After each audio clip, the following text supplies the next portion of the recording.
Finally, I want to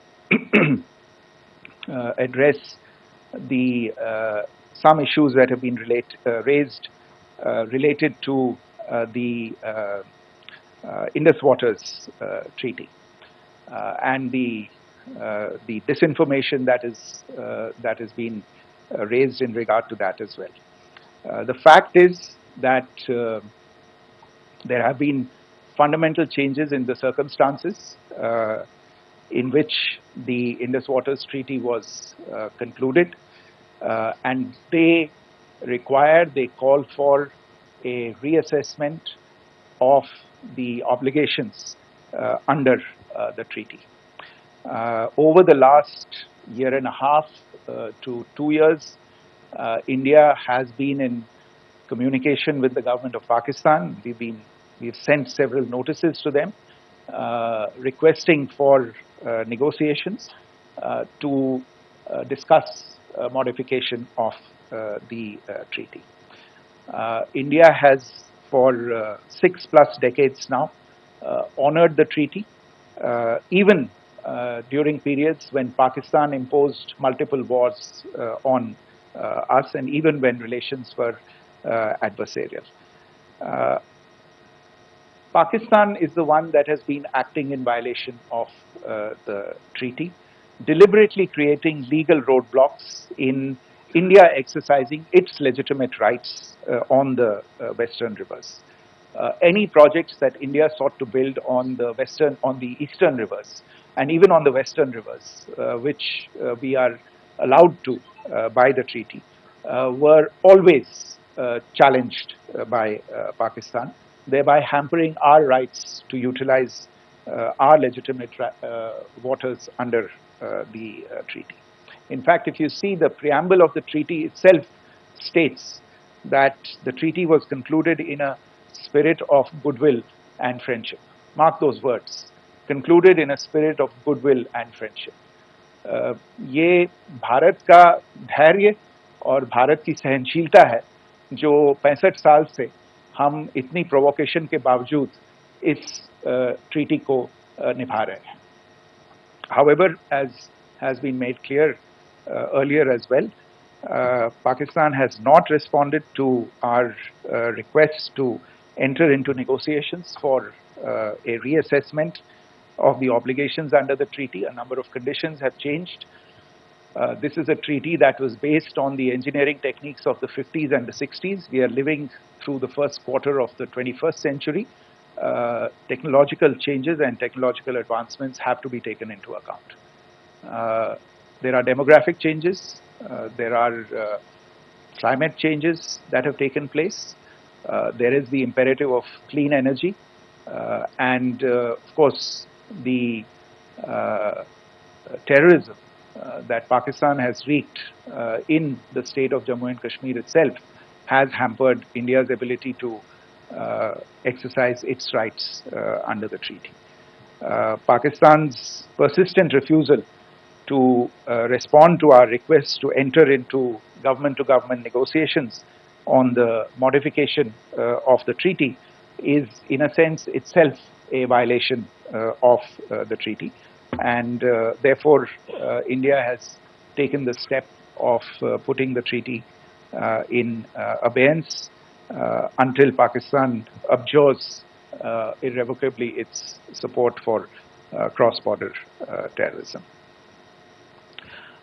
Maybe I'll stop there. I mentioned earlier yesterday as well that this is an evolving situation.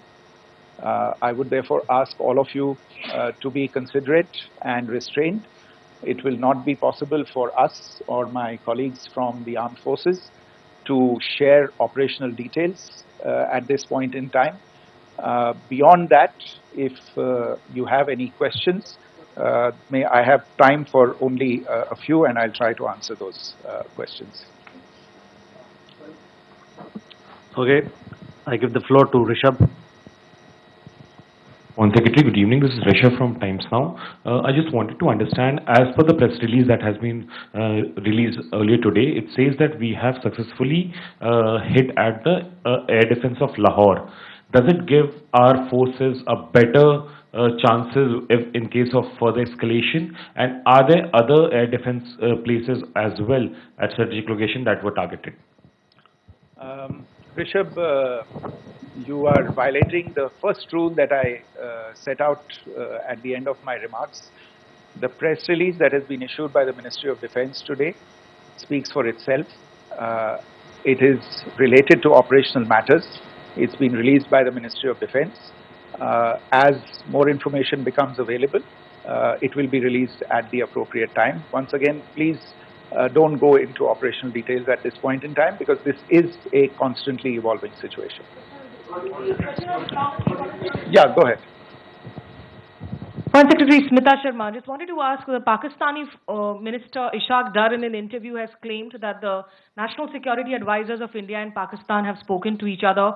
If you could confirm or deny, and is complete severance of diplomatic ties with Pakistan also on the table?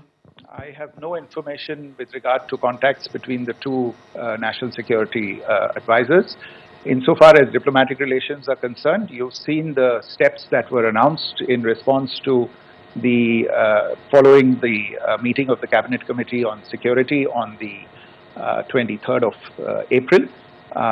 There are no further steps that are under consideration at this moment in time. Yeah, go ahead.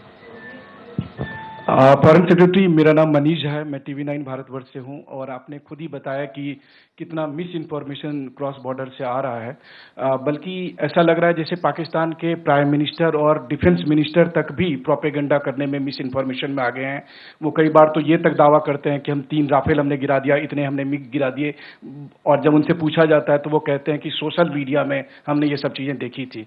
तो अगर आधिकारिक तौर पर अगर आप कुछ कह सकें इस पर, ताकि उन्हें भी समझ में आए कि इस तरह के प्रोपेगेंडा नहीं चलने वाला है। देखिए, जब सही समय होगा तो आधिकारिक तौर पे इसके बारे में सूचना दी जाएगी, लेकिन जो आपका प्रश्न है कि प्रधानमंत्री और उप प्रधानमंत्री और विदेश मंत्री, उनके रक्षा मंत्री इस तरह की बातें कर रहे हैं, तो इसमें अचरज की कोई बात नहीं है। आखिरकार ये एक देश है जिसने अपना इसका जन्म लेते ही झूठ शुरू हो गया था।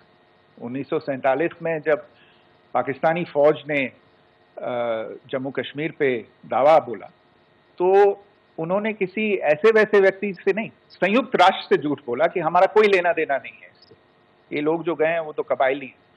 वो तो जब हमारी फौज वहाँ पे पहुंची और UN के लोग, संयुक्त राष्ट्र के लोग खुद वहाँ पे पहुंचे, उन्होंने देखा कि वहाँ तो पाकिस्तानी फौज घुसपैठ करके आ गई है, उसके बाद पाकिस्तान को मुंह की देखनी पड़ी और उनको मानना पड़ा कि हाँ, उनकी फौज वहाँ पे कुछ समय से पड़ी हुई है।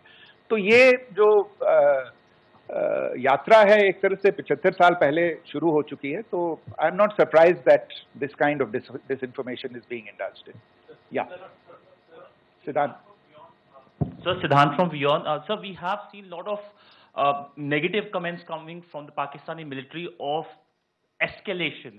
If tomorrow there is an escalation, there are strikes, we know one attempt has been thwarted, what will be the Indian response to those attempts of creating more escalation? Because it is looking like it's going towards more escalation. And my second question is, are any other world powers, essentially the P5 countries, the West Asian countries, reaching out to de-escalate the current situation? Look, on escalation, we've already made our stance clear.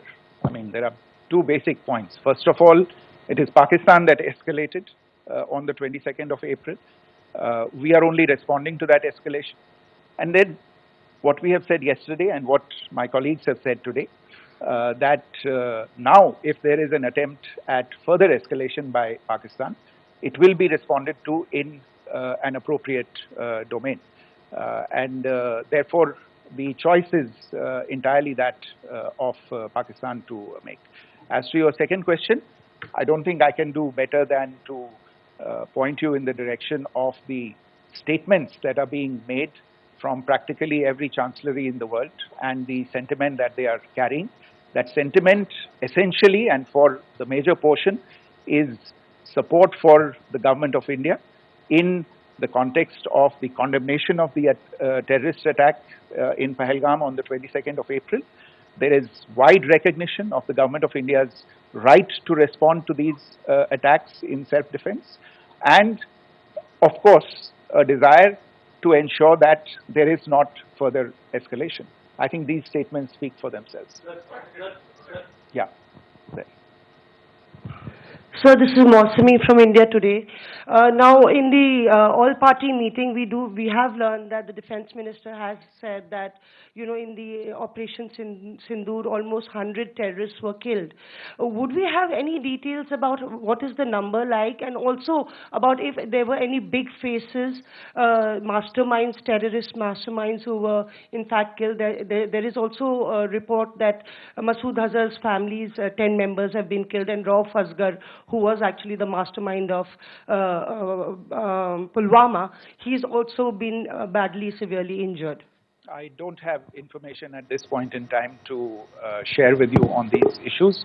But as I said, I think, you know, there is so much information out there on television, in the news media, in social media, that it sometimes looks like a long time has passed since this. Please understand that slightly over 36 hours only have passed since this operation was undertaken. Let us have some patience. The information will come out and will be shared in due time. Shruti. Thank you, Foreign Secretary. Shruti Ranjan from Bloomberg. Sir, could you give us any understanding whether India has moved the IMF or the World Bank to kind of, you know, sensitize them about the the bailout that Pakistan has, and, you know, the kind of stuff that the Pakistan government is doing? Look, we have an executive director at the IMF. Tomorrow there is a meeting of the board of the IMF, and I'm sure that our executive director will put forward India's position. The decisions of the board are a different matter. You know the process through which they are made. But I think the case with regard to Pakistan should be self-evident to those people who generously open their pockets to bail out this country. And since you are from Bloomberg, I think you would have the data on how many IMF bailout programs have been, very good, thank you, have been sanctioned in the space of the last 3 decades. And I think you would also have an idea of how many of those programs have actually reached successful conclusion. Probably not many. So I think this is a decision that board members have to take by looking deep within.